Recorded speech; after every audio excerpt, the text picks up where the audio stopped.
meeting of Wednesday, August 16th, 2023 at 7:30 p.m. Mr. Nelson, Mr. Brzezinski, Mr. Faulkner, Ms. Flores, Mr. Keys, Mr. Troop, Mr. Witherspoon.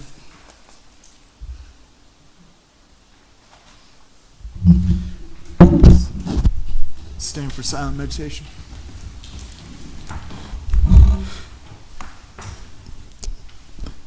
Let's have a moment of silence, please. We'd like to take this moment to reflect on the tragedy in Hawaii.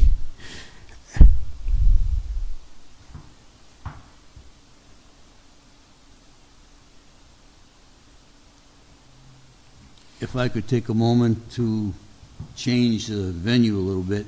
One of the finest men that I've ever met, Charlie Heidelberg, spent many years helping many kids. He's going to be inducted into the Trump Hall of Fame. Sometimes it's good to talk about the living when we're doing this too. And Charlie's one heck of a guy. Thank you. Dear Heavenly Father, we come before you, first of all, grateful and thankful that you allowed us to assemble in these chambers today, just to help us to make good and prudent decisions on the behalf of the city and its residents. We also ask that you comfort those who are in mourning, those who are in disaster zones, those in Hawaii. We just ask that you just outpour your spirit upon that island, oh Lord, that you be helpful in their reconstruction, in them picking up their lives and being able to move forward. We pay tribute to all those, including Mr. Heidelberg, who have been working in our city diligently to make this a better place. And we ask this in your name. Amen. Amen. Pledge of allegiance. I pledge allegiance to the flag of the United States of America and to the republic for which it stands, one nation, under God, indivisible, with liberty and justice for all.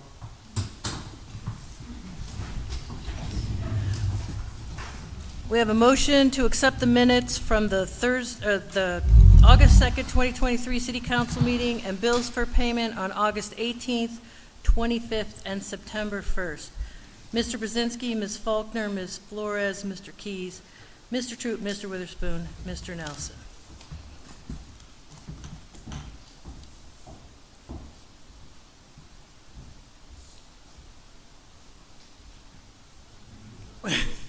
We have the mayor's mid-year report presentation.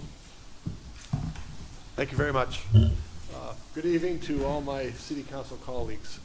My team and I are now in our 6th year in office, as you know. In our finance meeting earlier this evening with our Director of Finance, Lisa Gomersall, who's also here with me, you've already heard a lot about the finances for the first 6 months of this year. So I'll try to be as brief as possible. First, I want to remind you that everything my team and I do is based on our 6-word mission, which is build opportunity, restore hope, transform Erie. And our 2-sentence vision for Erie's future, which is Erie is a community of choice. We celebrate our rich cultural diversity, our welcoming, vibrant neighborhoods, our world-class downtown and bayfront, our excellent education for everyone, and our abundance of good family-sustaining jobs. We want to continue to make this mission and the vision realities here in Erie. Now, I want to talk to you about this year's financial report a little bit by focusing on 5 highlights to share the big picture from the 12-page mid-year report that you received earlier and heard about. As you can see on the bottom of page 1 of the June 30th, 2023 report, we had initially planned to move almost a little over $2.4 million from the prepayment of the water lease, but now we only need just under $600,000 of that.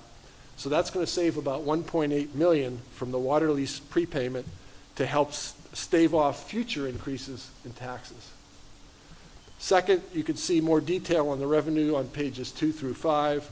As you know, a quick way to review that section is to look at the last column for major variances of what has been projected in the 2031-23 budget, which is shown in the first column. The budget amount is there, so you can compare those two numbers. You can also review details about the expense categories on pages 6, 7, and 8 Again, here, you can look at the last column to see what is projected to a significant variance on the 12/31/23 from what has been projected. At the bottom of page 8, you can also see our expense savings of over $1.5 million. This will greatly help in 2024 and beyond. Now, fourth, police overtime is up a bit this year. That's because 19 officers are out due to long-term sickness, injury, and other circumstances, including 2 officers who are now on leave for military service. Other contributing factors include a number of special operations in which the Erie Police Department has been engaged, including the partnership with federal agencies to arrest 58 drug dealers here in this area, and dismantle 4 Nation, which was a violent drug-dealing gang right here in Erie. Also, while in 2022 we had a total of 6 homicides, this year the city has already experienced 9 homicides. The good news is that all these homicides have been solved. The people that committed them have been arrested. Finally, the good news is that we have a reimbursement coming in for special operations work. So we're probably only about $75,000 over budget in the police overtime. Fifth, on pages 9, 10, and 11 of that report, it shows revenue and expenditures for the sewer fund, the refuse recycling fund, the golf fund, and the brand new stormwater fund. Sewer and refuse recycling are showing slight losses because we had to increase pay to fill those positions. The stormwater fund will be used to do preventative maintenance on our underground sewer system. Unfortunately, that underground sewer system has been ignored for decades, literally. And as you'll probably remember, a little over 2 years ago, it cost us $1.5 million because of what happened at 4th and East Avenue when the sewer system totally collapsed. And so that stormwater surplus that we will have going forward. By the way, golf is projected to have about a $64 million surplus. The stormwater is projected to have a little over $565,000 surplus. But that surplus is planned so we can have on future to handle any serious problems like the sewer collapse that happened 2 years ago. As I look forward, I want to make you aware of 3 very positive things I'm expecting to happen in city finances in the years ahead. First, I expect no increases in real estate or income tax for at least 2 more years. Second, I have set a goal that we raise city's revenue by attracting more people to live and work in Erie over the next 6 years. Specifically, my goal is that we increase the city's population by 10,000 people by 2029. We have many good things going on throughout the city, including downtown Erie, along the Bayfront, and in many Erie neighborhoods. Third, I want to thank you for considering the CRIZ ordinance during its 2nd reading today. This will help us bring more jobs and more people to Erie. By passing the CRIZ ordinance today, you allow us to begin preparing our application to the state so we can submit it once the moratorium is lifted. If the state approves our application, the economic development tool will not only help bring more people to Erie, it will bring in approximately $10 million per year to be used for developing Erie's downtown, Erie's Bayfront, and our commercial corridors. Finally, I want all of you to know that I remain committed to being open, honest, transparent, and accessible in everything that we do here in the city, including discussing the city's budget. Please call me or approach me anytime with any questions, concerns, or suggestions you may have. That concludes my overview of the 2023 mid-year finance report. Lisa Gummersall and I are happy to answer any questions you may have. We look forward to presenting the 2024 budget to you in about 2 months and working with you to create the best, most productive 2024 through 2028 budget for the city of Erie. Thank you. I know you had a lot of discussion about this already, but are there any additional questions you'd like to ask? Yeah, I have a few questions. I love the idea and the vision for growing our population by 10,000 by 2029. I think that's absolutely pivotal. As someone who has escaped the volatile coastal environments, there's a lot of opportunity to draw people to Erie. Obviously, CRIS is one of them, but could you speak to a little bit more of some of the vision you have or ideas for drawing folks into Erie and growing our population? A lot of it is, what Erie Insurance is doing through the group they set up. They put, I think, $40 million in to start, and that's the 3 blocks to the north of Perry Square. And they've also brought in over $100 million in additional funding to do that kind of thing. They're getting close to the end of that, so I'm very excited and look forward to hearing what are their plans for. What I think they're going to do is go to another area, a couple blocks, and transform that. That's a very good approach. It's very successful, and in the past, I think the city has tended to just spread money all over the city, and you can't see the results of that like you can of this. So I think there'll be about 75 more apartments opening later this summer down there as well. So that's very exciting. Yeah, that was my question I was going to ask. With our current lack of quality housing, how are we going to fit 10,000 more residents when we can't even, give our current citizens adequate housing? Like, we have to really address the fact that the quality of housing is subpar, and people are still living in dilapidated properties. Yeah.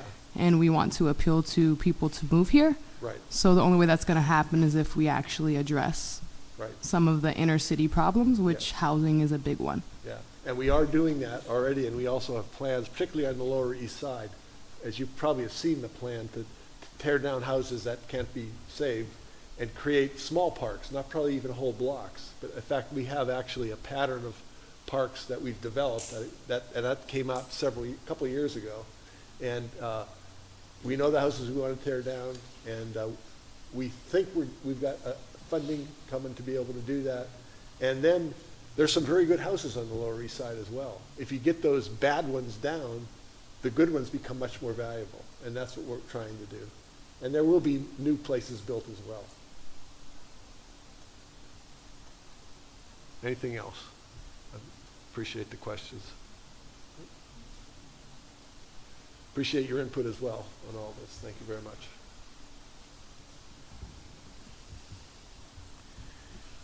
All right, thank you, Mayor. Do we have any public comments?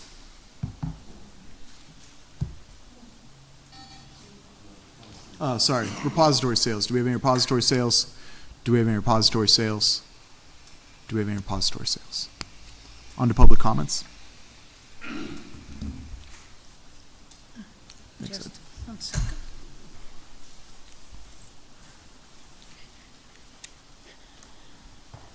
My name is Lyubov Zelinska, and I live 1818 West 22nd Street.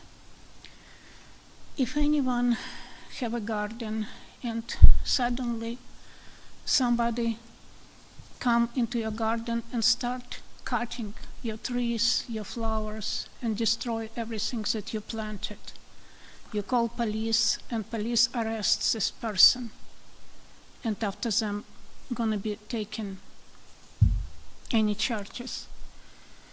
I live in housing authority, and director, among many other things, that he does not follow rules. He discriminates against religion, against disability, does not follow rules. Last week he destroyed my garden, and I was not able to call police. When I tried to schedule appointment with chief of police to talk about this matter, I was told nobody will listen me, only Quebec unit. And according to the site, police site, Quebec unit report directly to the housing authority director, not to the chief of police, but to the housing authority director. He behaved against law, and they will not arrest him because they report to him. I'm asking what could be done to change it, because a lot of people disabled and people who work 2 jobs just to make their living housing, and they need help, and they need police protection, and they need protection from the city in same way as other citizens need. I'm asking another question, if it is possible to create sensitivity training for people. If somebody have problem with his landlord, no matter it is housing or city, they can call and this person can go to the sensitivity training and understand what the problem is, so people will not be discriminated, to prevent discrimination. You can hire just one person, and this person can work with police if they don't understand something, with minorities and other, and this person can work with landlords, so we can prevent discrimination and serious things. It is a lot of many other things, but this is most important, and I'm asking for all of your help.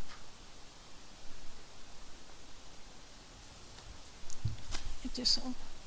If you have any questions, please. Okay. Thank you.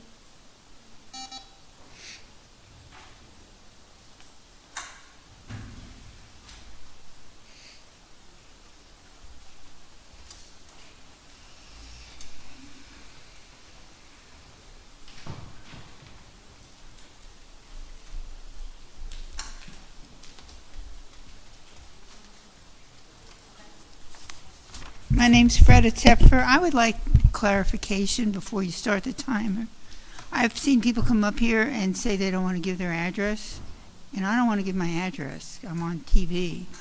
So what's the deal? Do I have to give my address, and why should I have to give my address? According to Ordinance 112, which we're going to be reviewing as a council next month to determine whether or not that should remain in there, it is by the rules of council that you are to give your name and address. At times, the council president doesn't enforce it, but that's up to them. Don't tell me your address. Okay, You're fine. I won't know give where you live my anyways. address. Okay.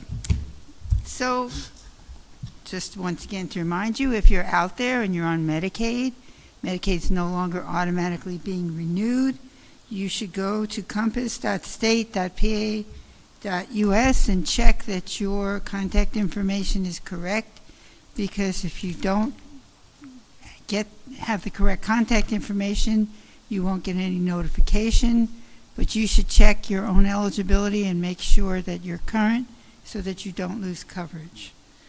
I also want to tell people, because it's on Facebook, but they don't give you the comment date, the East Erie Active Transportation Study that PennDOT is doing. Comments are due by Tuesday, 8/22/23. And I don't know what they're doing to ensure that people who live on the east side are aware of this. We brought up at the meeting yesterday, ought to be working through the grassroots coalition and stuff to make sure people are aware of that plan.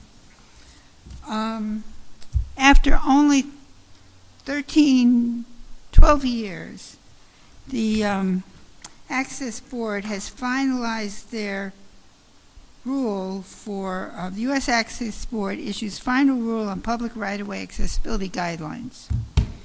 And what this means is that sidewalks, shared use paths, and other pedestrian circulation paths must contain pedestrian access route, which is required to be accessible to and traversable by individuals with disabilities. Objects may not hazardously protrude onto sidewalks, shared use paths, or other pedestrian circulation. When an entity closes a pedestrian access route for construction, it must provide temporary alternate pedestrian access route with basic accessible features. Alternate pedestrian access routes ensure that construction in a public right-of-way, the sidewalk, does not prevent pedestrians with disabilities from reaching their destinations. So this is actually not new, the part about sidewalk closures. It's covered under the MUTCD, but now it has further weight. The public right-of-way was not previously covered under certain aspects of the ADA and the ABA, but it now is. And I have been talking with Public Works. There is interest in having an ordinance about sidewalk closure. but it's kind of stalled for some reason. The purpose of having the ordinance is to have a permit process, to have a fee structure so that people who are closing sidewalks for construction have a disincentive to do it for very long, and that are required to demonstrate why they have to close it and to have an alternative sidewalk access. It is ridiculous how long the Cathedral on 10th and Sass is continually blocking the sidewalk. It's been, 3 years? And it doesn't seem to be any end in sight, and yet there is no sidewalk bypass. There's no reason for that, no reason at all. I hope that I suggest City Council pass a resolution directing the Planning Commission and Public Works to prepare an ordinance related to sidewalk access during construction. Fees would help pay for inspections. And as I've mentioned before, there is a need for a traffic mitigation ordinance. When such facilities as IRG and other things are proposed here, that would give the city an opportunity to have regulations around how traffic could be impacted and to have mitigation fees. It's only been since 2018 that I've been asking the city to acquire either Public Works, the Parks Department, the Water Authority, hydration stations. 2018, because that's when I first saw them in operation at the Newport Folk Festival. It's ridiculous. Here comes Celebrate Erie, and what are we going to have? Lots of plastic bottles. If we had a hydration station where people could refill water bottles, how much single-use plastic would we prevent? And Luba is a neighbor of mine, and I love her garden, and I'm sorry to find out that there has been destruction of it. But I also am concerned about how there is a lack of sidewalks and curb ramps in my neighborhood. You kind of got stalled on putting more in, and where are the sidewalks in Baldwin Park? Lots of money has been spent on those stupid pickleball courts, but we don't have our sidewalks that should have been put in as a result of all the money spent. Thank you.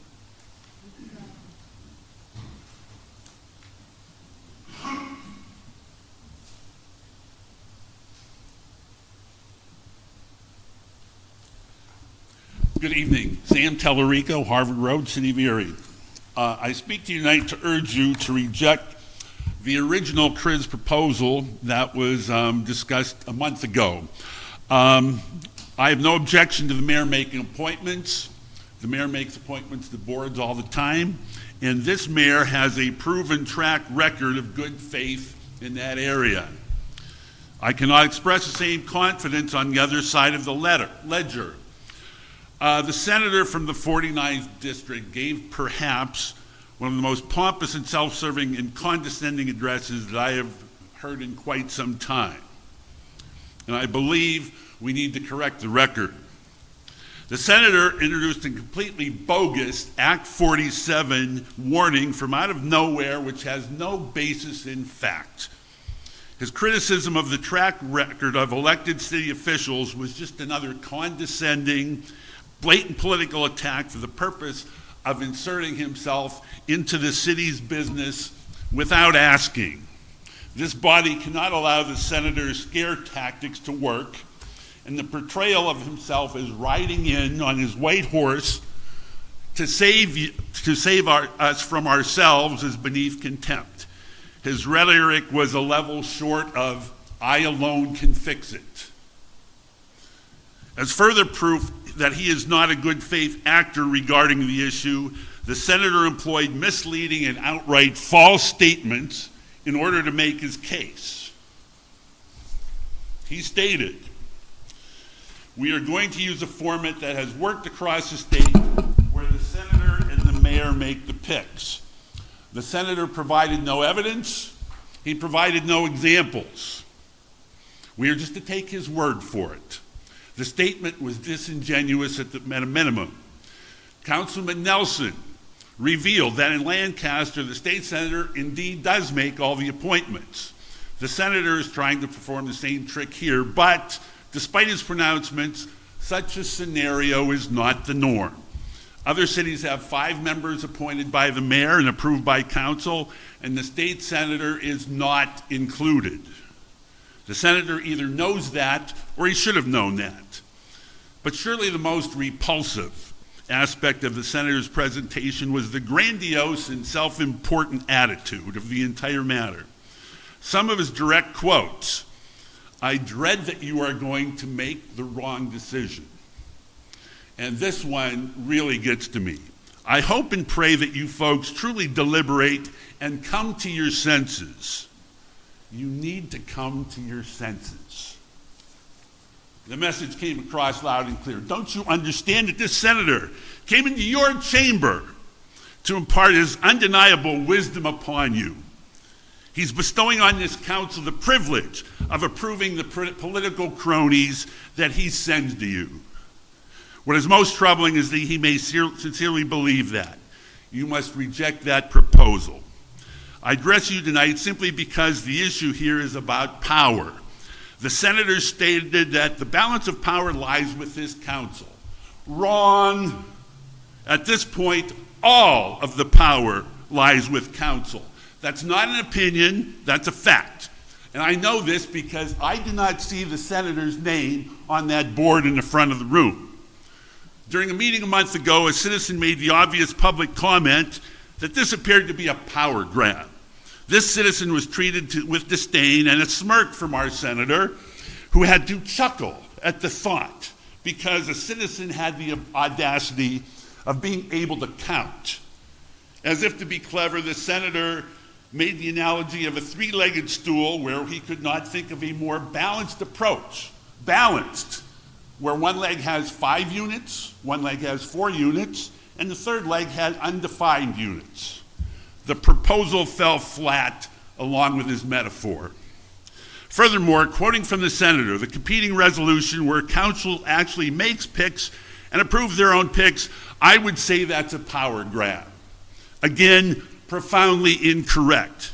I hate to break it to him, but this body cannot grab power that it already has.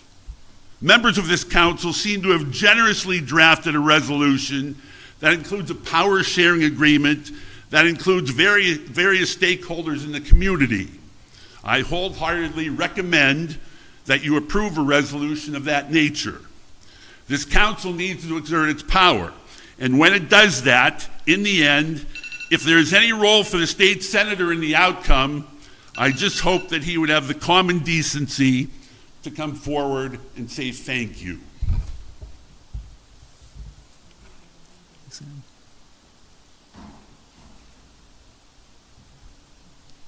Good evening, Mayor and City Council. Thank you for your service. What a great summertime we have been having. It's good to be alive in Erie, Pennsylvania in the summer. People have been saying that they are snowbirds, but they definitely come back for the summer. And just recently, some young people have moved back to Erie as well from out of state because they miss Erie and what Erie has to offer. If you like music the way my husband and I do, you can go to a concert almost every single night of the summer. There's music everywhere.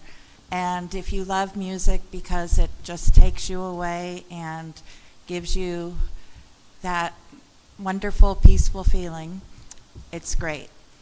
We've had so many great concerts. We have baseball games. We have car shows.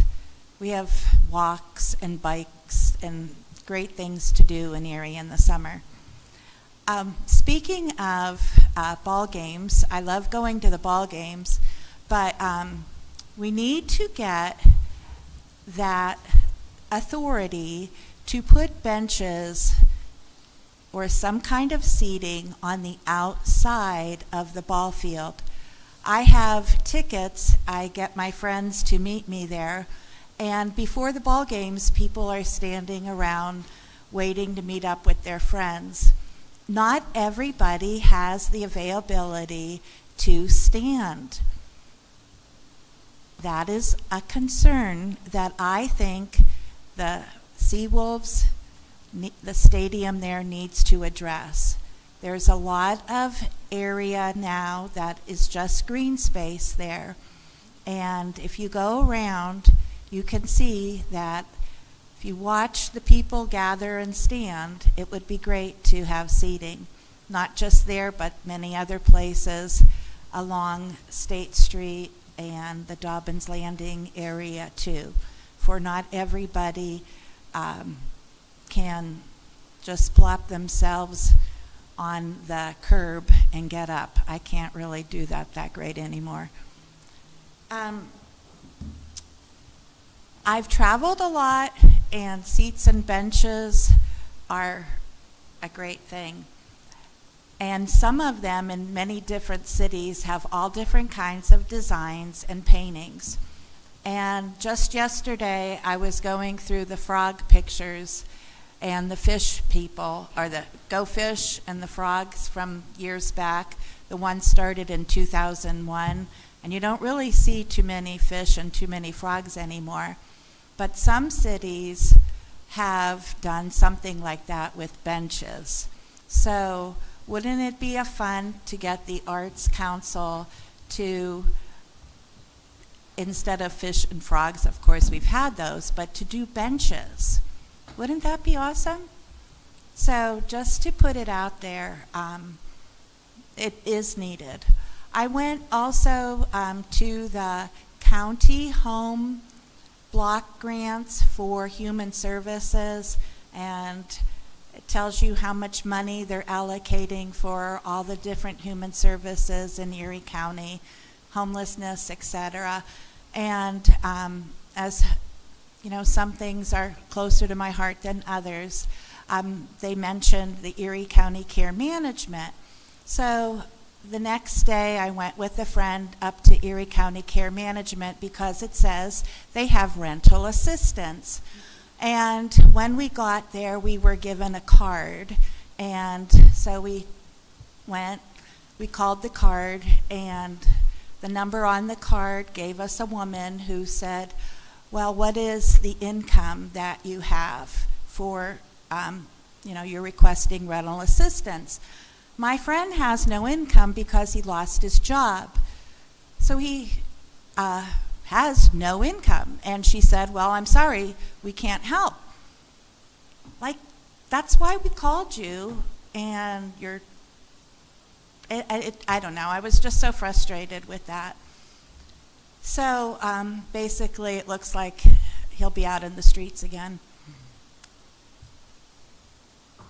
There's a lot of different things that I wish would change, but I am thankful St. Patrick's Haven is back in business. 4:40 p.m. yesterday, there was a line all along the sidewalk there, so that's positive. Thank you.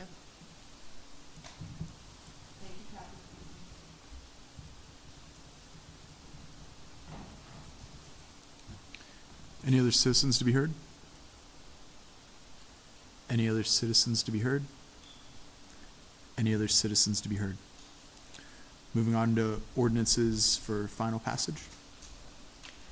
And Council File number 16375, official ordinance number 50/2023, an ordinance providing for the creation of a city revitalization and improvement zone, CRIZ authority under the provisions of the Municipality Authorities Act of 1945, Act of May 2nd, 1945, Public Law 38253 PA CSA Chapter 56, as to time amended, for purposes of designating a city revitalization and improvement zone, CRIZ, engaging in and financing the construction, included related site preparation and infrastructure, reconstruction, or renovation of the facilities within the CRIZ, for purposes of taking any and all actions and performing any and all duties authorized by a contracting authority as defined in and authorized by Article 18C of Act 2 of 1971, known as the Tax Reform Code of 1971, providing for the repeal of inconsistent ordinances, providing for the severability of the ordinance, and providing that the ordinance shall take effect as provided by Pennsylvania law. Sponsored by Mr. Witherspoon, seconded by Mr. Brzezinski, the Council File Ordinance Bill Number 16375, and now known as Official File Ordinance 50-2023, be finally passed by City Council.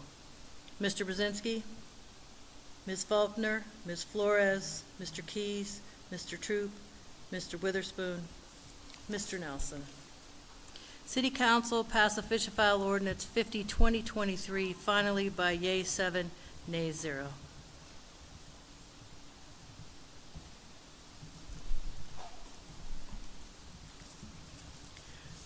Council File Number 16376, Official Ordinance 51-2023, and an ordinance appropriating the sum of $4 million from unappropriated and anticipated revenue to be received as a transfer from the Residential Construction and Development Revolving Loan Fund. These funds will be utilized in the Urban Core Economic Recovery Revolving Loan Fund. Sponsored by Mr. Troop, Mr. Keys. Seconded by Ms. Faulkner, the Council File Ordinance Bill Number 16376, and now known as Official File Ordinance 51-2023, be finally passed by City Council. Mr. Brzezinski, Ms. Faulkner, Ms. Flores, Mr. Keys, Mr. Troop, Mr. Witherspoon, Mr. Nelson.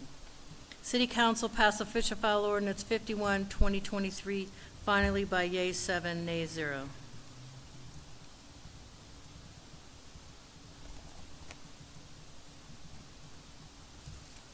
Ordinances for first reading, Council File Number 16377, an ordinance appropriating the sum of $27,450 from unappropriated and unanticipated Gulf Fund balance and providing for the expenditure thereof.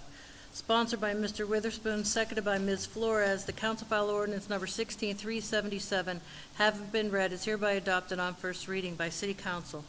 Mr. Brzezinski, Ms. Faulkner, Ms. Flores, Mr. Keys, Mr. Troop, Mr. Witherspoon, Mr. Nelson. City Council read and adopt Council File Ordinance 16377 by yea 7, nay 0 on first reading.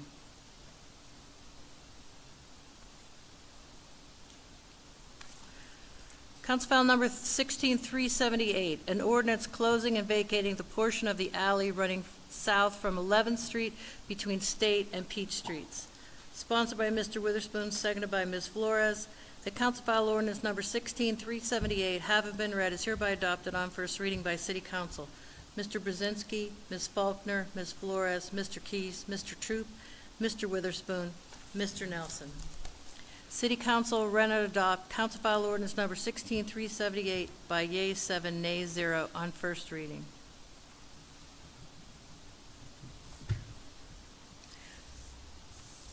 Council President, this takes us to new business. Bill?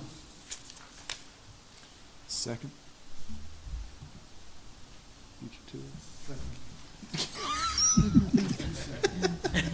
Any separations?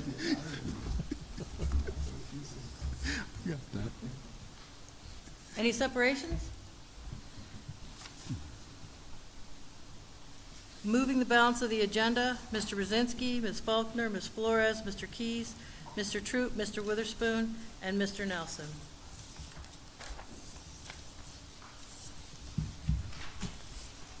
This takes us to committee reports.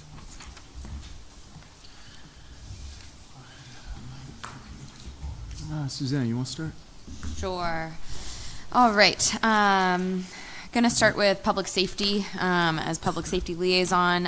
For the police department, there were 1,313 calls for service last week. I always like to point out when we get through a week with no shootings, which was last week. However, unfortunately, there was a pretty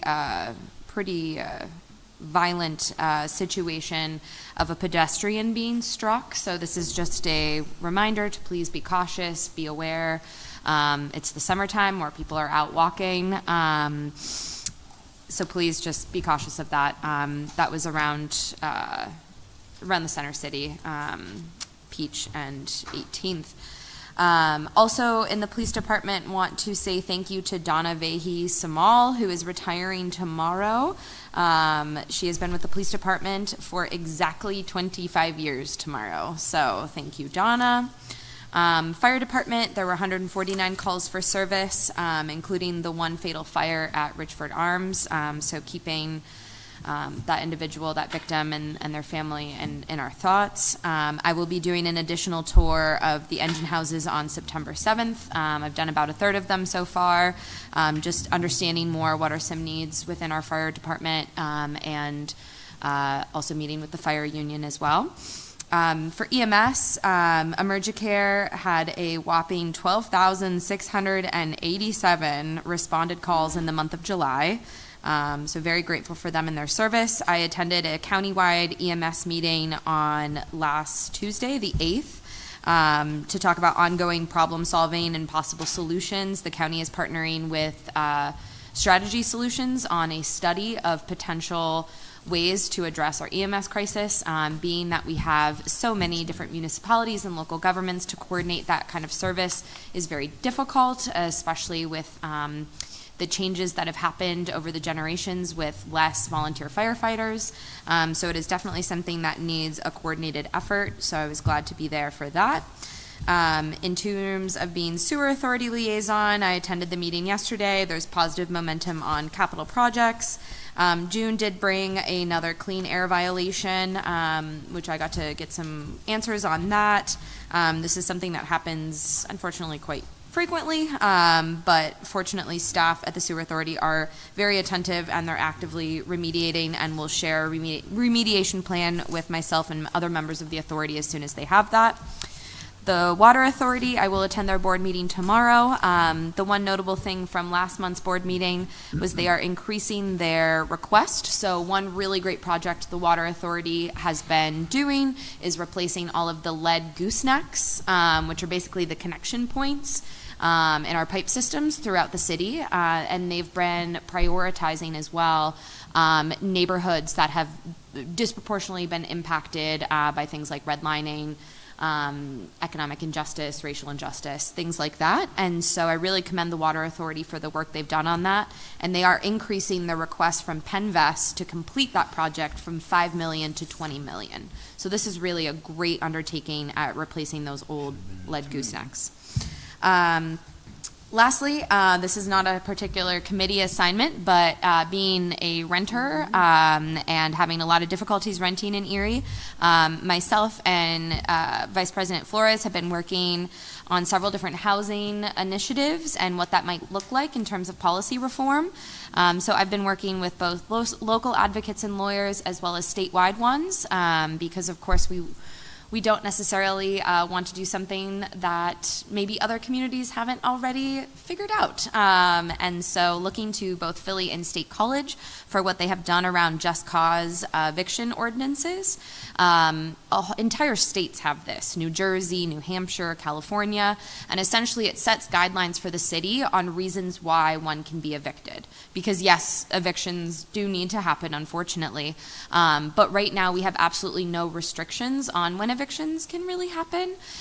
So this would put some parameters in place, because so often evictions do then lead to greater housing insecurity. It prevents you from renting somewhere else, and often leads to homelessness. And so I am trying to really look at what is the point of someone becoming homeless and how do we prevent that. So I will be finalizing that ordinance by the end of next week for first reading at our next council meeting at September 6th at 9 a.m. If you are a renter or a landlord and want to discuss this any further, we have already had some public meetings about it, but please do reach out to me individually. My city cell is 814-602-1031, or contact the clerk's office. Mr. President, thank you. I don't really have a report, but just want to say encourage the citizens to get out to enjoy Celebrate Erie this weekend. The mayor and his staff have put together a nice event, and just, you always talk about being inclusive, and I can tell since you've been the mayor that just the acts that you bring in musically and stuff like that show diversity. So encourage the citizens to get out and enjoy that this weekend. Thank you, Mr. President. Mr. President, I'd like to report on something very, very important, that the third place trophies tonight went to Team Shimber versus City of Erie in the 13 to 14 age group. And championship game will be Friday, and Team City Council will be playing. I'm not sure yet. That game's going on right now. So hopefully we'll meet you in the finals, Mayor. What time is that? It starts at 5:30 on East 19th Street, 5:30, 6:15, 7 o'clock, and then 7:45 for the 15, 16-year-old. Tomorrow will be probably 3 championship games at Bayview Park beginning at 5:15. That's my report, sir. All right, Mr. Keys.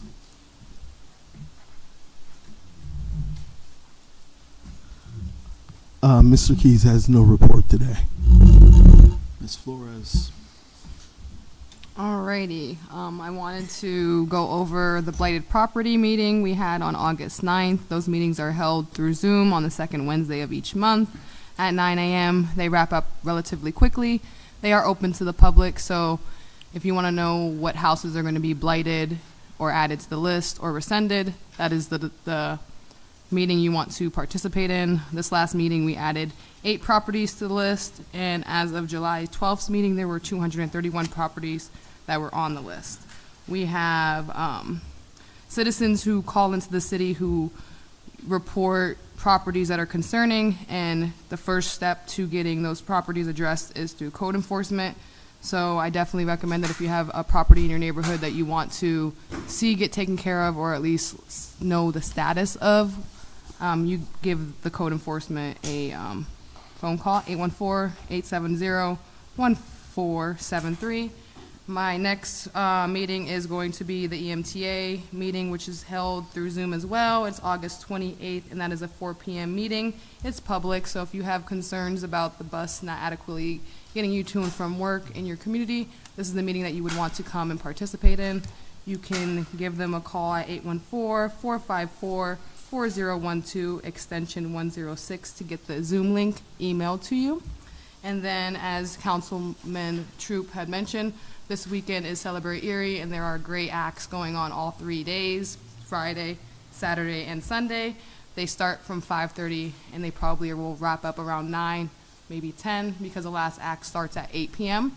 So it is a great celebration to get out with your family, support the local businesses downtown, but it's pretty much the end of the summer festivities for us. We do still have Rib Fest coming up in September, but this is pretty much the last big hurrah that the city of Erie will do for the summer festivities. There will still be local little things going on, but if you want to see a big, massive turnout, Celebrate Erie weekend is this weekend, so definitely participate. And I did want to take a second to speak about the devastation of Maui. We here in Erie are very grateful that we only have winter to really worry about. Snow is one of those things that once you move it out of your way, you can go on about your day. But other areas are experiencing natural disasters that we have to be aware of, and we have to be respectful of those communities experiencing hardships and offering our support and acknowledgement of the fact that our planet is on fire and we have to do more to address it, or else we are all going to be slowly displaced. I have hope that in the future, the city of Erie will not be one of those areas impacted by natural disaster, but we have to do what we need to do to protect our city and our community. So we have to prioritize our environmental needs. That is all I have to report. Thank you. Mr. What Brzezinski? she said, very good. I was at the Port Authority with the mayor and the chief of police yesterday, and they talked about the East Side Connector and the challenges that they're going to be going through with it. And I opened up my big mouth and I asked them, what are they going to do when they have motorized bicycles going down that path at 30 miles an hour? And you know what? Nobody answered me. it's a concern. But I told him, I said, I'm all for this thing. I can tell you every square foot of that area. I was brought up in Fourth and Wallace, and the Gulf tanks and all that kind of stuff was part of our world. So I'm very, very familiar with all of it. And the idea of connecting, being able to go to the Land Lighthouse, see the cemetery there with all of, but when I was a kid, I probably know half of the guys that are buried there now, because they're all our friends when they watch us play ball. Just wonderful things. Speaking of wonderful things, I'm wearing this today. That's the Detroit D. That's because our little fellers did a job. Torkelson had 2 home runs. Riley Green had a home run, and so did Carpenter. All Erie Seawolf. Stick with our team, because, boy, I'll tell you what, the Seawolves are good. We lost Dingler. He's going up to Toledo as a catcher. But we have a wonderful, wonderful program started here. And the more often we can get there, the better off we are. Having that said, celebrate Erie like all of us will. Thank you. Bye. We like you being the convention center liaison, because then it makes the baseball stuff very relevant, right? Like that's totally on par for what he's that's liaison responsibilities right there. Just a couple things. I was at the Port Authority thing with Mr. Brzezinski this week. He let me know it was an important one and to get my butt down there, so I did. So that was helpful. It was a lot of information. I've had some work to do with getting the CRIS finalized and making sure that the changes to that were acceptable to all the different government bodies. So today that legislation passed. It passed unanimously. Thank you, Council, for getting that on. Now it's on to the executive branch. That's all your work. And then it goes on to code bills and budget for the state and our representatives and our senator. Application opens with our governor, and then it goes on to the businesses. A lot of different bodies of government that it goes through, and we're done with it now until there's appointments and stuff and resolutions to pass. The other meeting I had this week was Water Reserve Fund. The city has only 2 different accounts that are allowed to be invested in the stock market. It's our pension fund and our Water Reserve Fund. So it's one of my responsibilities to keep an eye on that Water Reserve Fund. It was up 3.6 this quarter, and we've been pretty protective of it, and we're seeing some good returns on that right now. Some slight changes to it and moving things from, as interest rates change, moving stuff from emerging markets to developed markets, but otherwise it's pretty easy to navigate right now. And I just want to highlight on the new business a loan going out to VNet. That's one of the things that really coming into this, I said there was 4 things that I thought could turn our city around, and that's one that Jasmine and I have worked on a lot. Really, she's pretty much taken the lead on it, but I'll point it out for the sake of pointing it out today. That's going to provide fiber optic internet, which is upload speeds 3,000 times faster, as much as 3,000 times faster than what the standard of broadband requires. So we will, the first 2 cities in the nation to get 10 gig internet were about 9 months ago, Chattanooga and Longmont, and we're now at 10 gig service. So this is pretty much future proof. So that's going to provide a couple thousand households, more than doubling where we were when we got into office, just this one revolving loan being leveraged against private funds. So pretty excited to continue to see that expansion. That's it for my report. Do we have anything from the solicitor? All right. Mr. Mayor. Yeah, I'll try to be brief. I'll try to be done by 8:30. That's okay. First of all, I really appreciate mentioning Donna Samuel's party. She has got a party coming up tomorrow, so if you know her, you're welcome to attend that. It's at the Police Blue Room, and she's been the secretary of the police chief for an awful long time and has done a lot of good work, and we're definitely going to miss her. I wanted to thank you all for passing the CRIS ordinance today by that 7-0 vote. I really do appreciate that. And my team and I and the Board of 9, which you created today, will really begin to actively work on this now. There is a lot of work to be done. But the City Revitalization and Improvement Zone, which is what CRIS stands for, is going to require a great deal of work. As you know, we've got great support from Erie Insurance and also from Infinite Erie, and we kind of know the zones we want to work in. That still has to be finalized, and it'll tell you all about that as it goes forward. But again, thank you very much for doing that. And like everybody else pretty much has, I want to just make a comment about Celebrate Erie. Friday through Sunday this week. I would encourage everyone in Erie to please attend, come downtown, and downtown is being transformed right now. You probably have seen that all as you came here today. It's pretty exciting.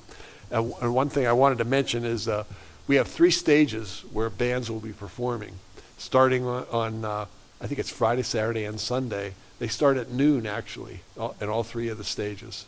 And, of course, the main stage is the one that tends to pack State Street with people. And that concludes everything I have to say, and it's not even 8:30 yet. Mr. President, I'd like to throw out an idea. We'll have a year to think about it. Next year, this time, maybe we can have our championship game downtown. We've had Good idea. basketball in the streets previously, 2 portable baskets, and we're looking at our 9 and 10-year-olds to showcase those guys. Just a thought. Did I hear you humming Whistle from Flo Rida earlier today? Are you learning all of those songs for this weekend? All right. I thought I heard you humming Whistle. I think it was Whistle. All right. With that, say good night. City Council is adjourned. City Council adjourns at